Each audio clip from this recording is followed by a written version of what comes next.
જય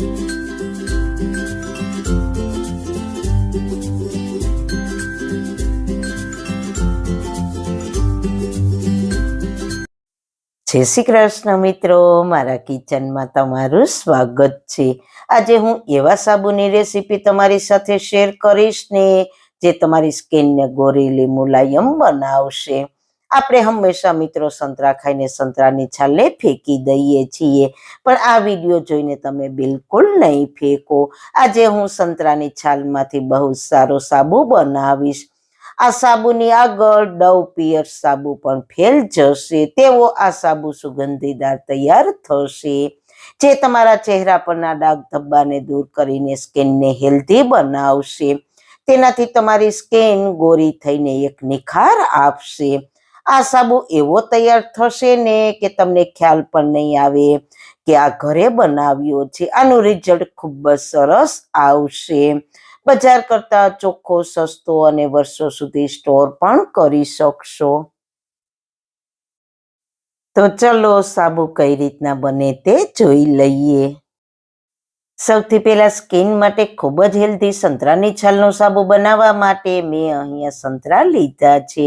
તેને પહેલા તો પાણીથી સારી રીતના ધોઈ લઈએ, એટલે માટી કચરો હોય તો તે દૂર થઈ જાય।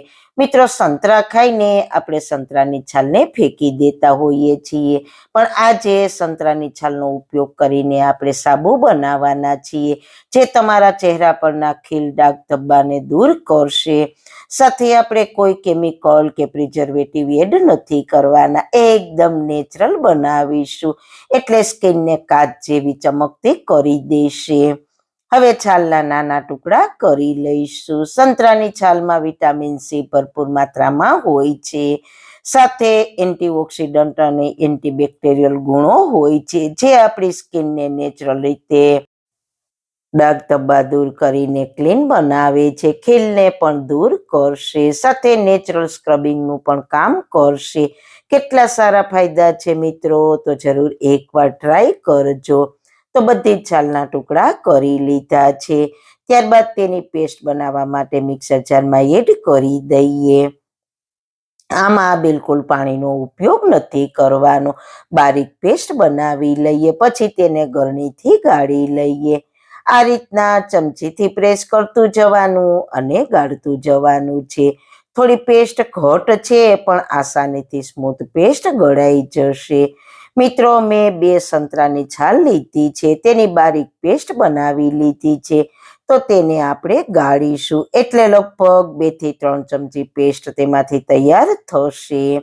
હજુ આમાં આપણે સામગ્રી એડ કરીશું, એટલે આપણો સાબુ સ્કિન માટે ખૂબ જ હેલ્ધી તૈયાર થાય। હવે આને સાઈડ પર રાખી દઈએ। હવે આપણે લઈશું 200 ગ્રામ સોપ બેઝ। આ તમને સહેલાઈથી ઓનલાઈન મળી જશે, તેની લિંક ડિસ્ક્રિપ્શન બોક્સમાં આપેલી છે, ત્યાંથી તમે ઇઝીલી મંગાવી શકશો। હવે તેને નાના ટુકડામાં કટ કરી લઈએ। તમારે જેટલા સાબુ બનાવવા હોય તેટલા સોપ બેઝ તમારે લેવાનો, સાથે સંતરાની છાલનો પલ્પ પણ વધારે લેવાનો। જો તમારે વધારે સાબુ બનાવવા હોય તો આપણે જેટલા નાના ટુકડા કરીશું તેટલો ઝડપથી સોપ બેઝ મેલ્ટ થઈ જશે। કટ થઈ જાય પછી તેને એક બાઉલમાં ટ્રાન્સફર કરી લઈએ અને ડબલ બોઇલર મેથડથી મેલ્ટ કરીશું। તો તેના માટે પહેલા એક પેનમાં પાણી ગરમ થવા માટે મૂકીશું। પાણી ગરમ થાય એટલે આપણે જે બાઉલમાં સોપ બેઝના ટુકડા લીધા છે તેને પેન પર રાખી દઈએ। બસ થોડી વાર આ રીતના હલાવીશું, એટલે થોડી જ વારમાં સોપ બેઝ મેલ્ટ થઈ જશે। ગેસની ફ્લેમ મીડિયમ રાખીશું। સોપ બેઝ મેલ્ટ થાય છે ત્યાં ફટાફટ આપણે સંતરાની છાલની પેસ્ટ બનાવી છે તેમાં હજુ સામગ્રી એડ કરીશું। તો પહેલા 1 ચમચી ચંદન પાવડર એડ કરીશું। ચંદન પાવડરથી શરીરમાં ઠંડક આપશે, સાથે ડાઘ ધબ્બાને દૂર કરીને શરીરમાં એક સુંદરતા લઈ આવશે। સાથે આપણે એડ કરીશું જાયફળ। જાયફળને ખાયણી દસ્તાથી વાટીને ફાઇન પાવડર તૈયાર કરી લઈએ। જાયફળ આપણી સ્કિન માટે ખૂબ જ ફાયદાકારક છે, સ્કિનના બધા જ પ્રોબ્લેમ દૂર કરશે જાયફળ। ડાઘ ધબ્બાને દૂર કરશે, કારણ કે તેમાં એન્ટીબેક્ટેરિયલ ઇન્ફ્લામેટરી ગુણ હોય છે જે સ્કિનને સોફ્ટ બનાવશે. તો મેં અડધી ચમચી જેટલો જાયફળનો પાવડર લીધો છે. તેને દસ્તાથી સાવ બારીક પાવડર બનાવી લીધો છે, એટલે કોઈ કણી ના રહે.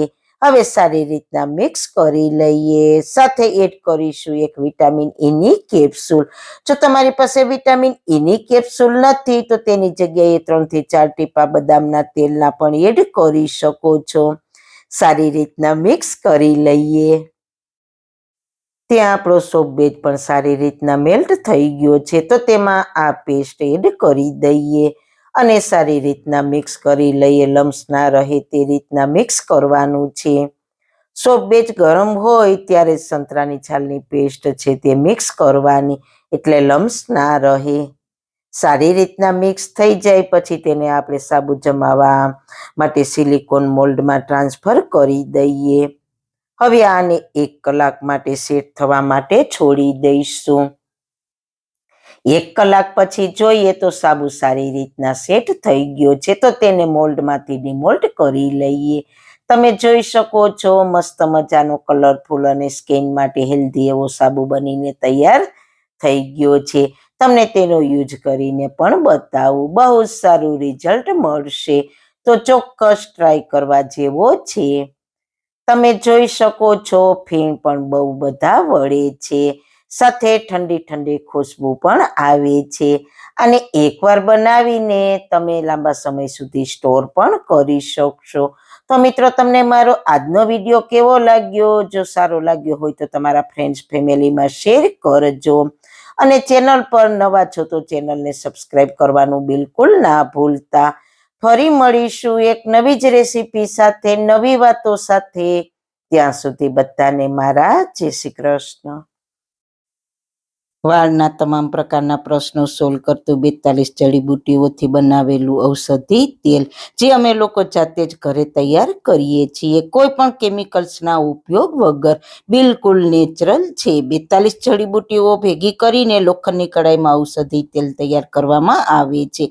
જો તમારે ખરીદવું હોય તો તેના ઓર્ડર અમે લઈએ છીએ. ઓર્ડર કન્ફર્મ કરવા માટે વોટ્સએપ નંબર સ્ક્રીન પર જોઈ શકો છો.